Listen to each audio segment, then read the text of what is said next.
Em dezembro de 1872, no meio do Oceano Atlântico, um navio foi encontrado à deriva. À distância, nada parecia fora do comum.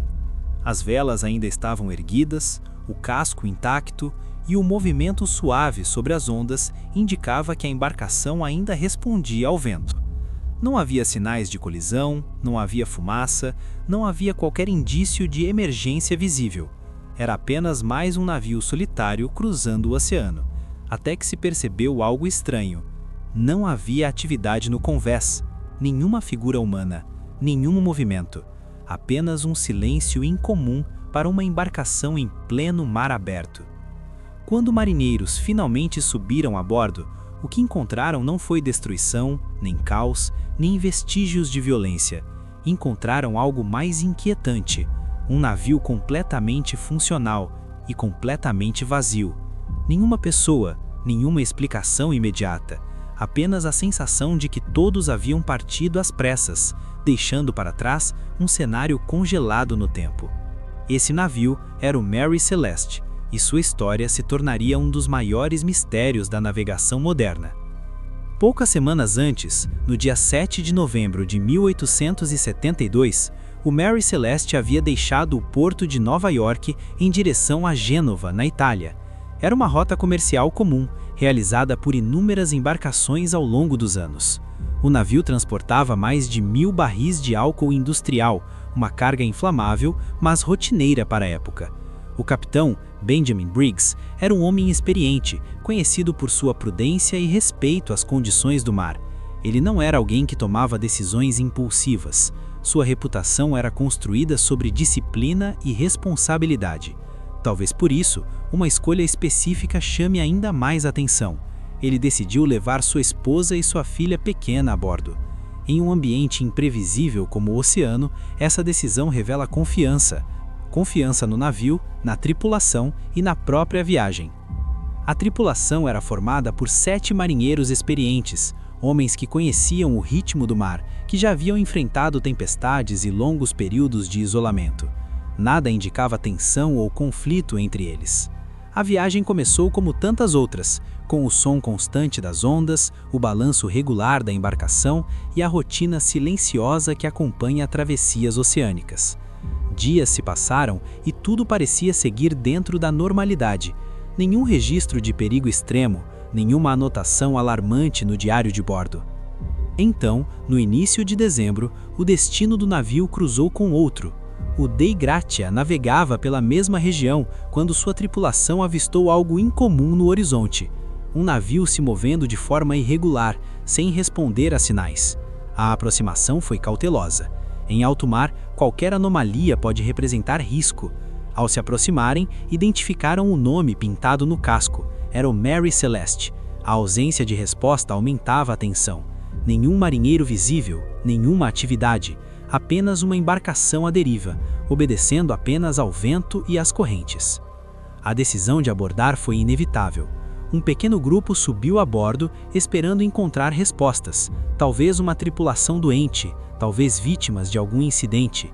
Mas o que encontraram foi um cenário ainda mais desconcertante. O convés estava em ordem, as cordas no lugar, as velas ajustadas. Nada indicava abandono caótico. Não havia sinais de luta, nenhuma marca de violência, nenhuma evidência de ataque externo. O navio parecia ter sido deixado em funcionamento, como se seus ocupantes tivessem saído por um breve momento e pretendiam retornar logo em seguida. Dentro da embarcação, a sensação de estranheza aumentava. Pertences pessoais permaneciam intactos, roupas, objetos, itens do cotidiano. Na cabine do capitão, tudo parecia organizado. O diário de bordo trazia registros até poucos dias antes da descoberta. Nenhuma menção a tempestades severas, nenhuma indicação de pânico, nenhuma decisão drástica registrada. Apenas anotações normais, como se a viagem estivesse transcorrendo sem problemas significativos. A comida ainda estava a bordo, parte dela já preparada. Havia água suficiente para continuar a jornada. O navio era plenamente navegável. Pequenos danos existiam, como em qualquer embarcação em viagem, mas nada que justificasse abandono imediato. E então, um detalhe chamou a atenção. O barco salva-vidas não estava mais ali. Isso indicava que a saída não foi acidental, foi uma decisão.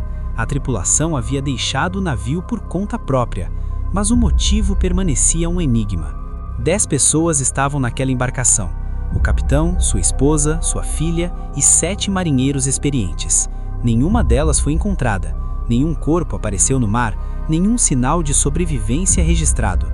Era como se todos tivessem desaparecido ao mesmo tempo, em um único evento, deixando para trás um navio que continuou flutuando, intacto, como um testemunho silencioso do que nunca seria explicado. A investigação começou rapidamente, e com ela vieram as teorias.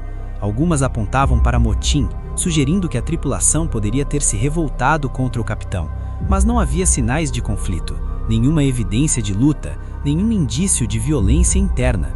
Outras hipóteses sugeriam pirataria, mas a carga estava intacta, nada havia sido roubado. Objetos de valor permaneciam no lugar.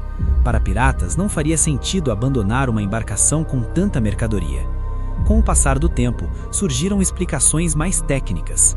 Uma das mais discutidas envolve a carga de álcool industrial. Vapores poderiam ter escapado de alguns barris, criando uma situação de risco. Mesmo sem explosão, o excer ou a pressão interna poderia ter gerado medo de um evento iminente. O capitão, agindo com cautela, poderia ter ordenado que todos deixassem o navio temporariamente, utilizando o barco salva-vidas como medida preventiva. Mas essa teoria levanta uma nova pergunta: se o abandono foi temporário, por que nunca retornaram? Outra possibilidade envolve o comportamento imprevisível do oceano. Ondas anormais, mudanças repentinas de clima ou fenômenos que, mesmo sem causar danos visíveis, poderiam assustar a tripulação. Ainda assim, o estado do navio não confirma essa hipótese. Não havia sinais de destruição, não havia desordem, tudo indicava controle até o momento em que deixou de haver presença humana. O grande problema do caso Mary Celeste é que nenhuma teoria responde a todas as perguntas. Cada explicação parece plausível em parte, mas incompleta no todo. O mistério não está apenas no que pode ter acontecido, mas no que não pode ser comprovado. Não há testemunhas, não há sobreviventes, nenhum sinal registrado. É como se todos tivessem desaparecido ao mesmo tempo em um único evento, deixando para trás um navio que continuou flutuando, intacto, como um testemunho silencioso do que nunca seria explicado. O navio foi levado para porto, reparado e voltou a navegar. Continuou sua trajetória por anos, cruzando oceanos como qualquer outra embarcação. Mas seu nome jamais voltou a ser apenas um nome.